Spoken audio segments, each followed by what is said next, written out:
इस वीडियो में हम लीडकोड वीकली कॉन्टेस्ट 360 की फर्स्ट प्रॉब्लम डिस्कस करेंगे। प्रॉब्लम का नाम है फर्देस्ट पॉइंट फ्रॉम ओरिजिन।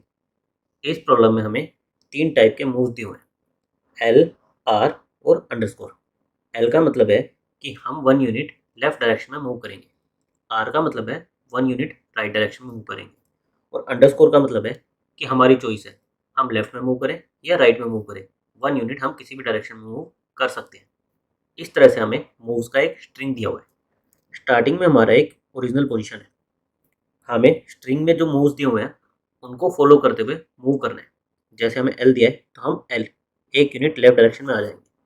फिर अगर हमें एक और एल दिया है तो हम एक यूनिट लेफ्ट डायरेक्शन में आ जाएंगे, हम -2 पर आ गए। फिर अगर हमें आर दिया है तो हमें राइट में एक मूव करके यहाँ पर -1 पर आना पड़ेगा। अगर हमें अंडरस्कोर दिया है तो हमारी चॉइस है कि हम 0 पर आ जाएं या फिर -2 पर चले जाएं, यानी कि हम लेफ्ट में मूव करें या फिर राइट में मूव करें। इस तरह से हमारा जब पूरा स्ट्रिंग एग्जॉस्ट हो जाएगा तो हमें अपने ओरिजिन से फारदेस्ट पोजीशन पर जाना है। जैसे वो लेफ्ट में भी हो सकती है, राइट में भी हो सकती है। हम किसी भी डायरेक्शन में ओरिजिन से कितनी दूर तक जा सकते हैं वो हमें रिटर्न करना है।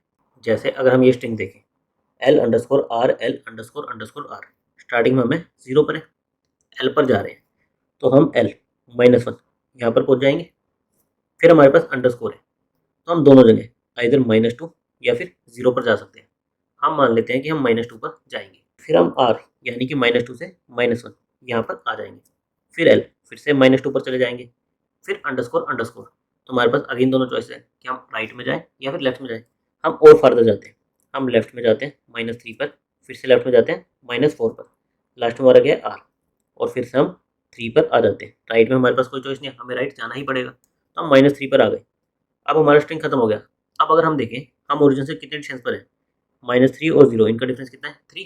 हम ओरिजिन से 3 यूनिट के डिस्टेंस पर है और इस प्रॉब्लम के लिए ऑप्टिमल डिस्टेंस है, हमें 3 रिटर्न करना है। अगर हम इस प्रॉब्लम को देखें, हमारे पास लेफ्ट और राइट इसमें तो कोई चॉइस है ही नहीं। मान लो मैं ओरिजिन पे यहाँ पर हूँ, मुझे कुछ एल मूव करने हैं और कुछ आर मूव करने हैं। तो ओवरऑल मेरा क्या होगा, मैं ओरिजिन से लेफ्ट में जितना मूव करूँगा फिर लेफ्ट से उतना राइट साइड में पहुँच जाऊँगा। मैं बेसिकली दोनों का जो भी एब्सोल्यूट डिफरेंस होगा उतना वहाँ पर रहूँगा। अगर मेरा राइट साइड बड़ी होगी यानी कि आर मेरा ज़्यादा बड़ा होगा तो मैं ओरिजिन के राइट में रहूँगा, और आर छोटा होगा तो मैं ओरिजिन के लेफ्ट में एंड करूँगा। जो भी इनका एब्सोल्यूट डिफरेंस होगा मैं ओरिजिन से उतने डिस्टेंस पर एंड करूँगा। अब मुझे कुछ अंडरस्कोर भी दिए हुए हैं जो कि मैं कुछ भी ले सकता हूँ, एल भी ले सकता हूँ, आर भी ले सकता हूँ। तो मैं जिस भी पार्ट में एंड करूँगा, मान लो ओरिजिन से मैं राइट में एंड कर रहा हूँ, तो मैं इन अंडरस्कोर से अगर राइट में जाता हूँ तो मेरा ओरिजिन से डिस्टेंस ज़्यादा बढ़ेगा। और अगर मैं लेफ्ट में एंड करता हूँ, लेफ्ट और राइट मूव के बाद लेफ्ट में एंड करता हूँ, तो ओरिजिन से जितना मैं और लेफ्ट में जाऊँगा, बेसिकली अंडरस्कोर को लेफ्ट में कन्वर्ट करूँगा, उतना ओरिजिन से फार्दर होऊंगा। तो मैं कहाँ पर एंड कर रहा हूँ, अकॉर्डिंगली मुझे इन अंडरस्कोर को लेफ्ट या फिर राइट बनाना है। लेफ्ट में एंड कर रहा हूँ तो लेफ्ट बनाना है, राइट में एंड कर रहा हूँ तो राइट बनाना है। ये मुझे कैसे पता चलेगा कि मैं लेफ्ट में एंड करूँगा या राइट में एंड करूँगा? जो भी मेरे मूव ज़्यादा होंगे, एल ज़्यादा होंगे तो मैं लेफ्ट में एंड करूँगा, आर ज़्यादा होंगे तो राइट में एंड करूँगा। और कितने यूनिट ओरिजिन से डिस्टेंस पर एंड करूँगा, जो भी इनका एब्सोल्यूट डिफरेंस होगा। जैसे मैं ये वाला एग्जांपल लूँ, मेरा एल कितने 2 है, आर कितना है 1 है, तो मैं ओरिजिन से 1 यूनिट लेफ्ट में एंड करूँगा। यहाँ पर मैं -1 पर एंड करूँगा, 2 लेफ्ट मूव 1 राइट मूव के बाद। अब मेरे 4 अंडरस्कोर हैं तो मैं क्या कर सकता हूँ, 4 यूनिट और लेफ्ट में चला जाऊँ, -5 पर एंड करूँ, जो कि ओरिजिन से 5 यूनिट के डिस्टेंस पर होगा। तो मेरा आंसर क्या आ जाएगा, 5। तो सबसे पहले मुझे क्या लेना है, इन दोनों का डिफरेंस लेना है। जो भी मेरा काउंट ऑफ एल आई और काउंट ऑफ आर आई, मुझे इन दोनों का डिफरेंस लेना है और उनकी एब्सोल्यूट वैल्यू चाहिए। और उसमें बस मैं क्या ऐड कर दूँ, अपना काउंट ऑफ अंडरस्कोर, जो भी मेरा अंडरस्कोर का काउंट होगा वो मैं इसमें ऐड कर दूँ। हमने कोड में यही किया है। सबसे पहले हमने स्ट्रिंग को ट्रैवर्स किया, हमने एल, आर और अंडरस्कोर इनका काउंट निकाला।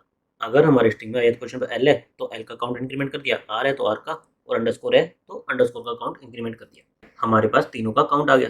फिर हमें क्या करना था, absolute of count L minus count R, जो भी एल और आर का डिफरेंस था उसका एब्सोल्यूट लेना था और उसमें बस अपना काउंट ऑफ अंडरस्कोर ये ऐड कर देना था। इससे हमारी टाइम कॉम्प्लेक्सिटी क्या आएगी, हम सिंपली स्ट्रिंग को ट्रैवर्स करेंगे तो ओ ऑफ एन हमारी टाइम कॉम्प्लेक्सिटी आ जाएगी। उस स्पेस के लिए हमने क्या है, हमने 3 वेरिएबल्स लिए, तो हम कह सकते हैं कि हमने कॉन्स्टेंट स्पेस लिए।